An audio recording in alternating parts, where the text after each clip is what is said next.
ዓለም አቀፍ የመልሶ ጥቅም ላይ የመዋል ቀንን ኢትዮጵያ ለመጀመሪያ ጊዜ ያከበረች ነው ተባለ።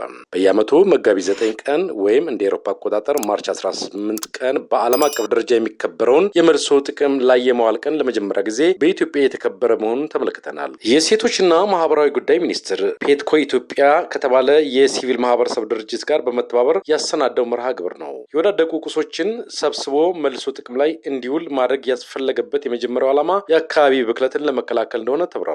በዚህም ፔትኮ ኢትዮጵያ ፕላስቲክን መልሶ ጥቅም ላይ የሚያውል ድርጅቶችን ከመደገፍ ባለፈም በሚፈልገው መጠን ዘርፉ ውጤታማ እንዲሆን አዳዲስ የህግ ማዕቀፎች እንዲጨመሩ መሻሻል ያለባቸውና ክፍተት የታየባቸው ህጎችም እንዲስተካከሉ ጭምር እሰራለሁ ብለዋል። በተለይም ደግሞ ሴቶች ባሉበት ሆነው በቀላሉ ከወዳደቁ ግብዓቶች የተለያዩ ለአገልግሎት የሚውሉ ምርቶችን እንዲሰሩ ማድረግ ላይ በትኩረት እንደሚሰራ የተናገረው ፔትኮ ኢትዮጵያ የራሳቸውን ገቢ እንዲኖራቸው እና ኢኮኖሚያቸው የተሻለ እንዲሆን ስራዎችን አከናውናለሁ ማለቱን ሰምተናል። በተያያዘ መረጃ መሰረት ዓለም አቀፍ የመልሶ መጠቀም ቀንን ምክንያት በማድረግ በመልሶ መጠቀም ዘርፍ የተሰማሩ አነስተኛና መካከለኛ ማኑፋክቸሪንግ ኢንተርፕራይዞች የተሳተፉበት ኤግዚቢሽን በአዲስ ዓለም አቀፍ የስብሰባ ማዕከል እየተካሄደ መሆኑን ለመመልከት ችለናል። ህብረተሰቡና ባለድርሻ ተቋማት አዲስ ዓለም አቀፍ የስብሰባ ማዕከል በመገኘት በመልሶ መጠቀም ዘርፍ የተሰማሩ አነስተኛና መካከለኛ ማኑፋክቸሪንግ ኢንተርፕራይዞችን እንዲጎበኝና እንዲያበረታታ ጥሪ ቀርበዋል። የኢትዮጵያ ኢንተርፕራይዝ ልማት ምክትል ዋና ዳይሬክተር አቶ